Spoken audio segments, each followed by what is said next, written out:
हे दोघांना आहे ना जागतिक अर्थव्यवस्थेचं अज्ञान आहे. सांगतो मी त्यांना स्पष्ट करू. कारण आपण इम्पोर्ट आपण जेव्हा कमी करतो आणि एक्सपोर्ट वाढवतो तर आपण जास्त मजबूत होतो. आपला GDP वाढतो. आपण हा प्रयत्न आपण नाही कुठलाही देश करतो की एक्सपोर्ट कमी होईल आपल्याकडचं, इम्पोर्ट वाढू नये म्हणून, आणि आपलं एक्सपोर्ट जास्त होईल, हे असं असलं पाहिजे.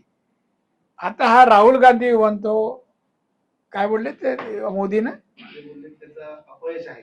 अपयश त्याला अपयश आणि यश मधला फरकच कळत नाही. एवढा बुद्धू राजकारणी मी नाही पाहिलं, खरं सांगतो. तो जो लोकसभेत जसा वावरतो बोलतो, यावर्षी भाषण ऐकली असतील तुम्ही, काय भयानक बोलतो तो. पंतप्रधानांना काय उद्देशायचं ते पण त्याला माहित नाही.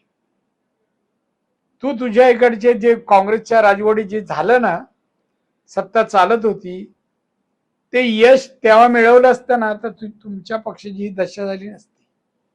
जसे खडसेला बीजेपीने हातून बाहेर काढलं म्हणून त्यांना शहाणपणा सुचलाय. खडसे चालले रिटायरमेंट. त्या लोक याची टीका फक्त मोदीना कसं कुठल्या अडचणीत आणता येईल हे प्रयत्न करतात, पण ते कधीच येणार नाही. आता मोदींनी सांगितलं आपल्या गोष्टी वापरा. चुकीचं काय? मार्केटिंग वाढवायला आपल्या लोकांचं उत्पन्न. आता आपण ते काय ह्याला जाणार का इटलीला आम्ही घ्यायला, काय आणि काय त्यांचं मार्केट स्ट्रॉंग करायला. प्रत्येक देशाचा माणूस प्रयत्न करतो आपला एक्सपोर्ट वाढायला, पण तो जाहीर करून नाही. ती मार्केटिंगची हे कसं माल आपला जाईल बाहेर, एक्सपोर्ट कसं जास्त होईल, असं आहे. त्याचबरोबर त्यांनी असे देखील म्हटलंय की राज्यातील मंत्री आणि नेते मंडळी त्याचप्रमाणे अधिकारी यांनी देखील पेट्रोल कपातीच्या निर्णयावर म्हणताना असं म्हटलंय की आपला ताफा जो आहे वाहनांचा तो देखील कमी करावा. पंतप्रधान असं म्हटलं.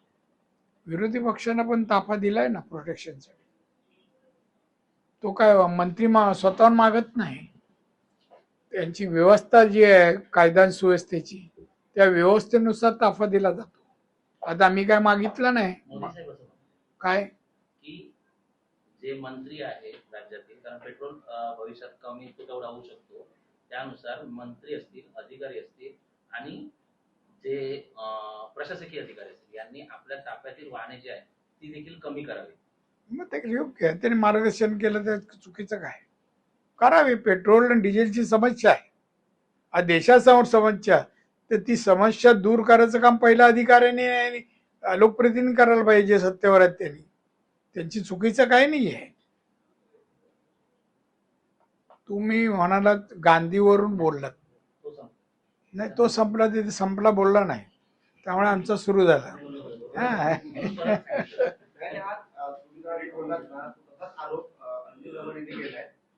कोण?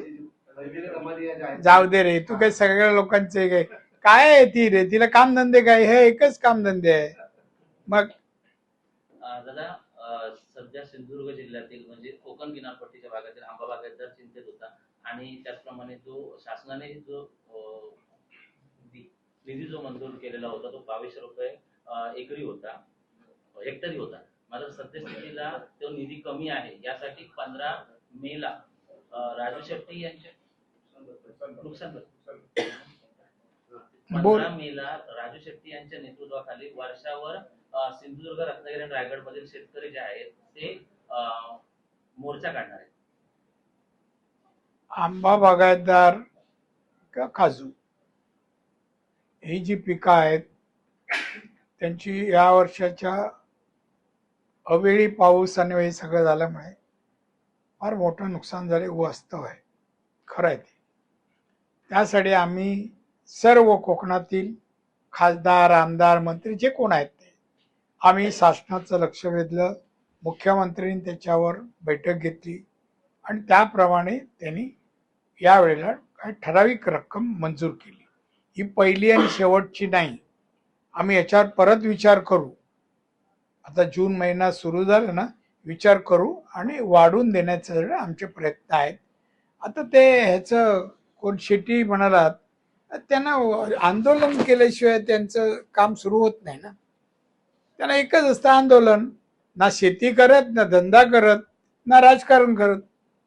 मग काहीतरी करायला पाहिजे ना. मी ओळखतो, चांगले मित्र आहेत माझे.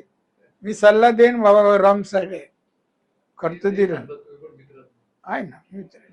काय खरंच मित्र आहेत.